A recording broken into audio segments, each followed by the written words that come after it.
Good afternoon, everyone. Belated video again. This is for one of the Husqvarnas I have for sale on eBay for spares or repair.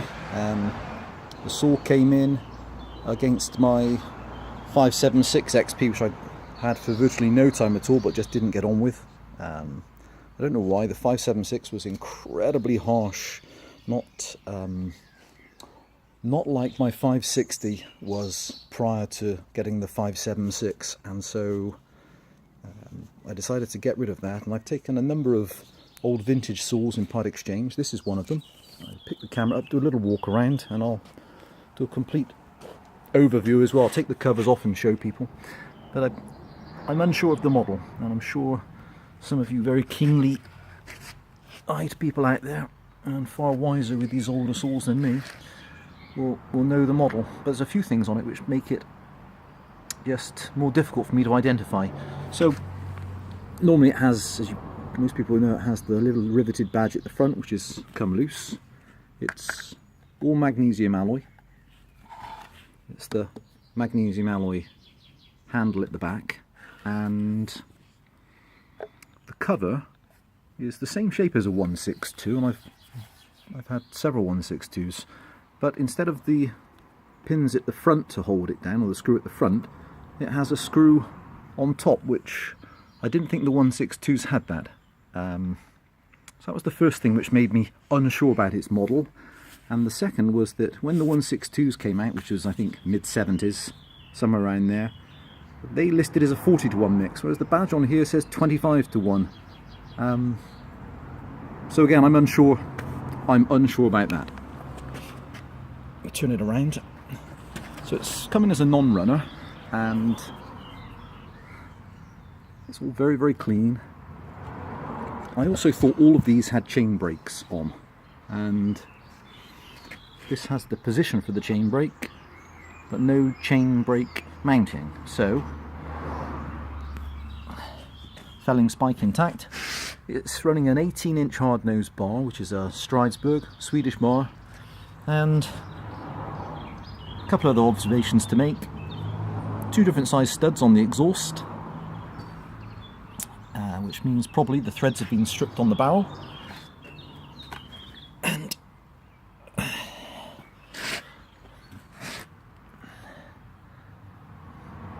chain is a little bit of life left in it, just a little bit. Okay, so it sparks, and it seems to spark well, but it just will not prime fuel and stay running. So when it came in as a non-runner, I checked the fuel lines. It had a split in the fuel lines, so I had a spare 162 fuel line, so I put a new fuel line on it, and it still has made no difference. It won't prime. The compression feels low. I've removed the barrel, had a look, and the piston looks in okay condition. It's got a few marks on it, but the compression's not great. So I'll try starting it now. It may or may not have. It's started once or twice, and then I'll take the covers off, show people inside, then I'll prime it with some fuel, and then hopefully I can actually show it running.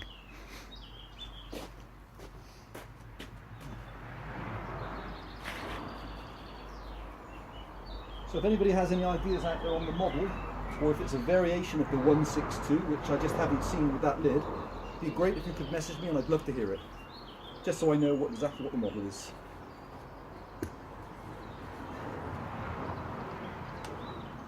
Kill switch works when the engine's running. Just hasn't got the bite of compression you'd normally expect to have with this size engine. Looking at the barrel and the shape of it, it looks like it's a 48mm, and so it's a 60cc engine. So as far as I can tell, but I don't think it can be a 61 variation, because the cover's completely different. I think they were all black, and I think it was a plastic side casing. But again, maybe there was variations. Okay, let's see if we can.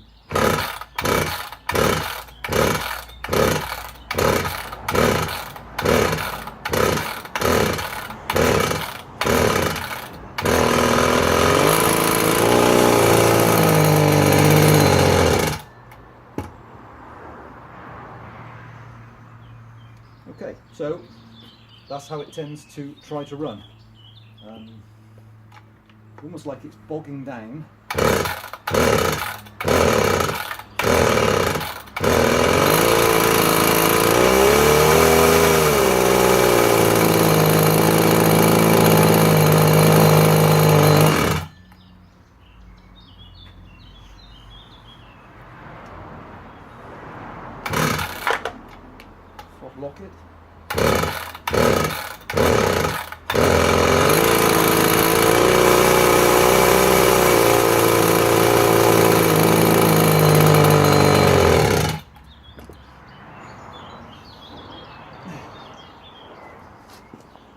Okay, so I hope that's clear from the vid. It's obviously not running right. It's starting, but of course I'll be selling it as a complete non-runner. Right, I'll take the covers off, show people a quick walk around, and then hopefully that's suitable for one of you guys out there.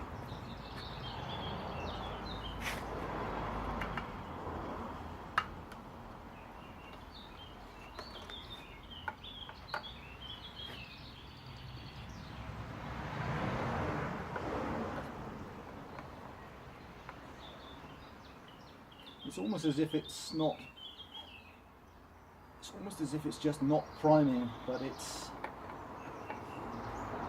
When I tried it earlier, it was spitting a little bit of fuel out the back of the carburetor, which almost would imply that it was overfueling. So that's strange in itself. Let's do that. Let's take this off to show people.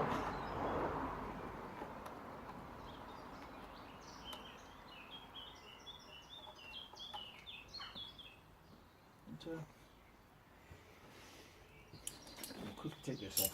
Again, I don't want to bore people with long videos, but if it's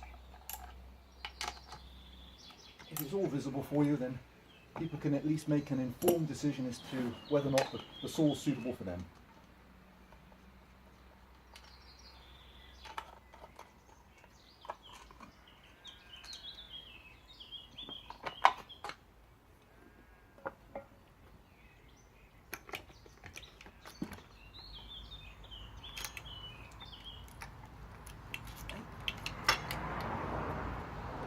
Chain roller working.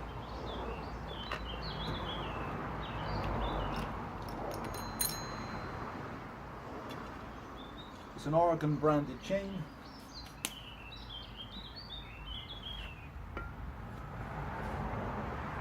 Okay, let's pick this up. Quick walk around. So, guide bar and chain. Swedish, Stridsberg, cover, no brakes,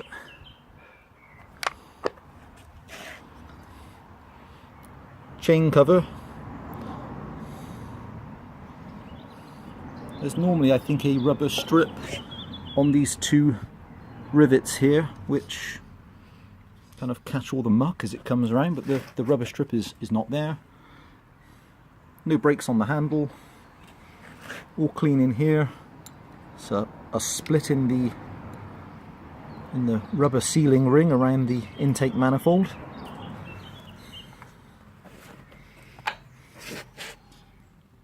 No brakes on the side cover. All screws are intact. Two odd bolts at the front. Felling spikes present. Clutch present. Chain guide plate in very good condition. Exhaust actually looks in good condition. Very good. Okay, so I'll rig this back up. I'll try repriming it with a priming bottle, and I'll see if it will start for people so you get an idea of how the engine sounds once it's primed. But please bear in mind it's low on compression. Okay. I won't run it for too long either if it starts, as of course it should have the shroud for cooling.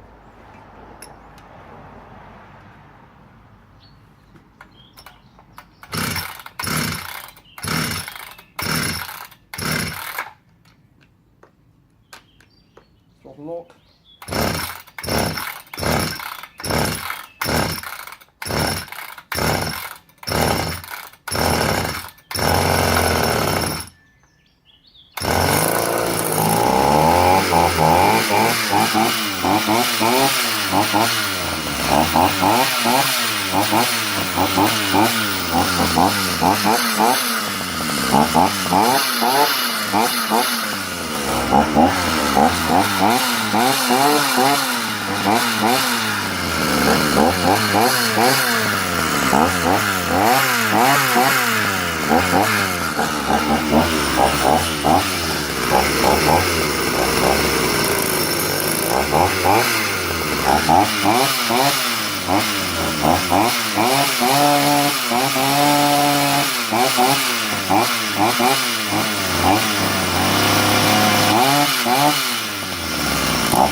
Okay guys, thanks for watching. Let me pick it up one little last look around. I'll take off the side cover as well so people can actually see the pull start mechanism. So it starts, yes, but it's okay. Put the camera back quickly. So yes, it starts with priming, and yes, it will stay running on the throttle, but it's definitely an unhappy engine.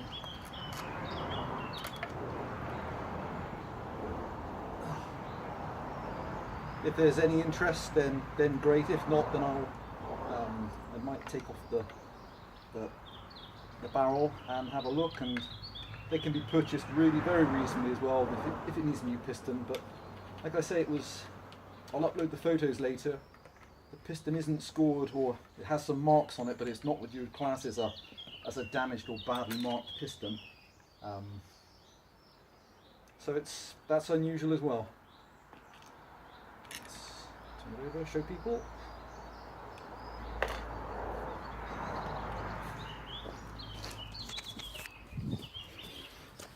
So pull start all complete. Unusual as well. This little back shroud is normally missing on most people's, on the older saws. And hope that's clear inside. Both starter pulls are present. Both coils nice and clean. And as far as I can see, there's no fins missing off of the flywheel. There's some slight fin damage on the side of the engine, and I think that's... And on the underside, there's no damage on the underside, and all the screws look present. There's no nasty shakes. The vibe mounts, the anti-vibe mounts seem okay. I obviously haven't taken them apart to look at them. So there she is, warts and all, for spares or repair. Any questions, please just message and let me know. And if anyone wants to come out and take a look, again, that's absolutely fine. Just message and it'll be good to see you, and you're very welcome to come and take a look. Thanks for watching. Bye for now.